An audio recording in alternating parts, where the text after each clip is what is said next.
வணக்க மக்களே, அண்மையில் வெளிவந்து சக்கப்போடு போட்டுட்டு இருக்க ஒரு மலையாளம் சஸ்பென்ஸ் த்ரில்லர் கதையை பற்றி தான் பார்க்க போகிறோம். இந்த படத்தோட பேர் ஆஃபீஸர் இன் டியூட்டி இல்லை ஆஃபீஸர் ஆன் டியூட்டி. படத்தோட ஆரம்பத்திலேயே பெங்களூரில் ஒரு போலீஸ் ஆஃபீஸர் வீட்டில் தனியாக தற்கொலை பண்ணி சாகுறாரு. பட் அவர் சாகுறத பக்கத்தில் உட்காந்து ஒரு டீம் வேடிக்கை பார்த்துட்ருக்காங்க. அப்புறமா கொஞ்சம் நாள் கழித்து இப்போ கேரளா போலீஸ் ஸ்டேஷனை காட்டுறாங்க. இந்த படத்தோட ஹீரோ இன்ஸ்பெக்டர் ஹரிஷ்குமார் ஸ்டேஷனுக்கு வராரு. ஒரு செயின் திருட்டு கேஸ் வருது. திருடுனது ஒரு பொண்ணுன்னு கூட பார்க்காம அவளை உதச்சி செயினை வாங்கி கொடுக்குறாரு.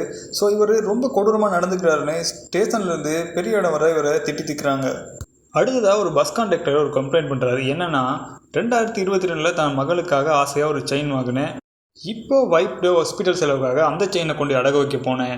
அங்கே இந்த நகையை வாங்கிட்டு கவரிங் நகைன்னு சொல்லி மாற்றி கொடுத்துட்டாங்க அப்படின்னு கடை மேலே கம்ப்ளைண்ட் பண்ணுறாரு.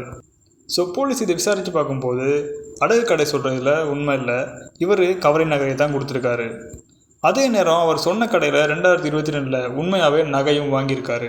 நகை எங்கே மிஸ் ஆயிடுச்சுன்னு இன்ஸ்பெக்டர் விசாரித்து பார்க்கும்போது அவர்கிட்ட மக கையில் தான் நகை மிஸ் ஆகிருக்கு.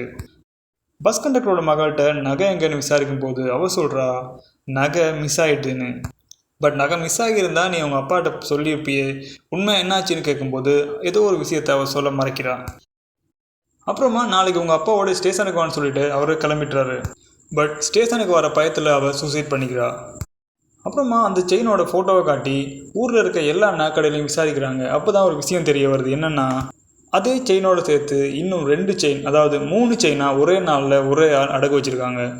ஸோ அது ஒரு பொண்ணு தான் அடகு வச்சுருக்குன்னு அந்த பொண்ணை தேடி கண்டுபிடிச்சி விசாரிக்கிறாங்க.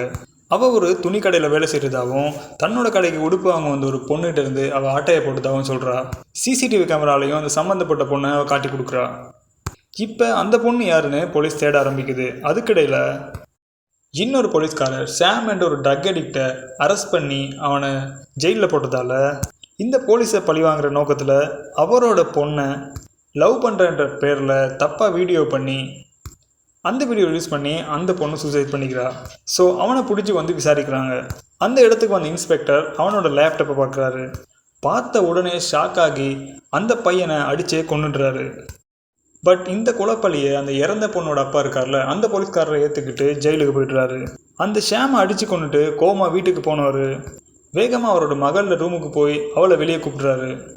அப்போ தான் ஒரு விஷயம் புரியுது. என்னென்னா அந்த லேப்டாப்பில் அந்த பொண்ணோட ஃபோட்டோவோட சேர்த்து இவரோட மகளோட ஃபோட்டோவும் இருக்குது. அப்புறமா ஏற்கனவே 3 செயின் அடகு வச்சாங்கல்ல, அதில் ஒரு செயின் பஸ் கண்டக்டரோட மகளோட இது, இன்னொரு செயின் படத்தில் ஆரம்பத்திலே பெங்களூர் சூசைட் பண்ணுவார்ல அந்த போலீஸோட மகளோட இது, 3வது செயின் நம்ம இன்ஸ்பெக்டரோட மகளோட இது. இந்த 3 செயினும் எப்படி ஒன்றா வந்திருக்குன்னு மண்டையை பிச்சு தேடுறாங்க. இப்போது ஷாமை கொன்னுட்டேன்ற பேரில் ஜெயிலுக்கு போன போலீஸ் ஜெயிலில் திரும்பி வந்திருக்காரு. ஸோ அவரை பார்க்குறதுக்கு அவரோட மகளோட ஃப்ரெண்ட்ஸுன்னு ஒரு டீம் வருது. அதில் 2 பொண்ணுங்களும் 3 பசங்களும் இருக்காங்க. ஸோ அந்த போலீஸ்க்கு இவங்க மேலே சந்தேகம் வருது. அந்த நேரம் பார்த்து ஜூஸில் விஷத்தை போட்டு கொடுத்து அந்த போலீஸையும் அவரோட ஒய்ஃபையும் கொலை பண்ண ட்ரை பண்ணுறாங்க.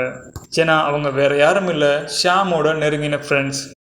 இவங்க எல்லாம் போதைக்கு அடிமையானவங்க. அதே நேரம் போதையை சின்ன ஸ்கூல் பசங்களுக்கு விற்கிற ஒரு கும்பல். இவங்க எல்லாமே ஒரே ஃப்ரெண்ட்ஸு.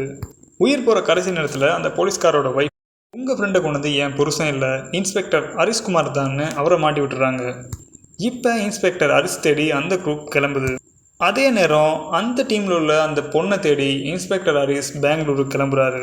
ஸோ இவங்க தேடி போன பொண்ணு ஒரு பப்பில் இருக்கு. அவளை ஃபாலோ பண்ணி போக எங்கே அவள் போலீஸ்ட்ட மாட்டினா எல்லாம் மாட்டிடுன்ற நோக்கத்தில் இவங்கள ஒரு லொரியை வச்சு ஆக்சிடென்ட் பண்ணி அந்த பொண்ணை கொலை பண்ணிடுறாங்க. எல்லாத்துக்குமே எங்கேயோ ஒரு தொடர்பு இருக்கு, என்னவா இருக்குன்னு மண்டையை பிச்சுட்டு போலீஸ் தேடுறாங்க. ஒருவேளை பெங்களூர்ல இருந்த அந்த போலீஸ்காரரும் சூசைட் இல்லாமல் ஒருவேளை கொலையாக இருக்குமோன்னு இன்ஸ்பெக்டருக்கு ஒரு சந்தேகம் வருது. ஸோ இன்ஸ்பெக்டரோட டிரைவரை பார்த்து என்ன ஆச்சுன்னு கேட்குறாரு. அப்போ தான் ஒரு பெரிய ட்விஸ்ட் வெளியே வருது. என்னன்னா கொஞ்ச காலத்துக்கு முன்னால் ஒரு நைட் பஸ் போயிட்டுருக்கு.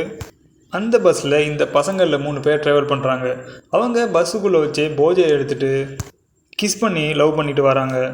பஸ்ஸுக்குள்ளே அராஜகம் பண்ணாதீங்கன்னு அந்த பஸ்ஸில் போயிட்டு இருந்த நம்ம இன்ஸ்பெக்டரோட ஒய்ஃபு அவங்கள தட்டி கேட்குறா.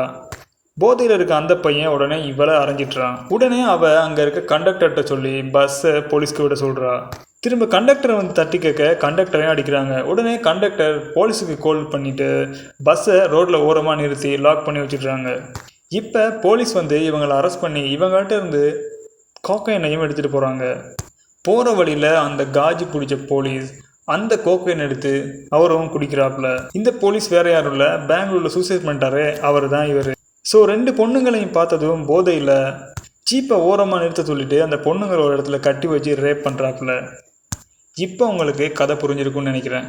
ஸோ தன்னோட ஃப்ரெண்ட்ஸை ரேப் பண்ண காரணமாக இருந்த பஸ் கண்டக்டர், அவரோட மக, அப்புறமா அந்த ட்ராவல் பண்ணி அதை தட்டி கேட்டு பிரச்சனையை படுத்தின நம்ம இன்ஸ்பெக்டரோட ஒய்ஃபு, அவருக்கு பதிலாக அவரோட பொண்ணு, ஃப்ரெண்ட்ஸை ரேப் பண்ண அந்த போலீஸோட மக, இவங்க 3 பேரையும் அவங்க டார்கெட் பண்ணி பழி வாங்குறாங்க.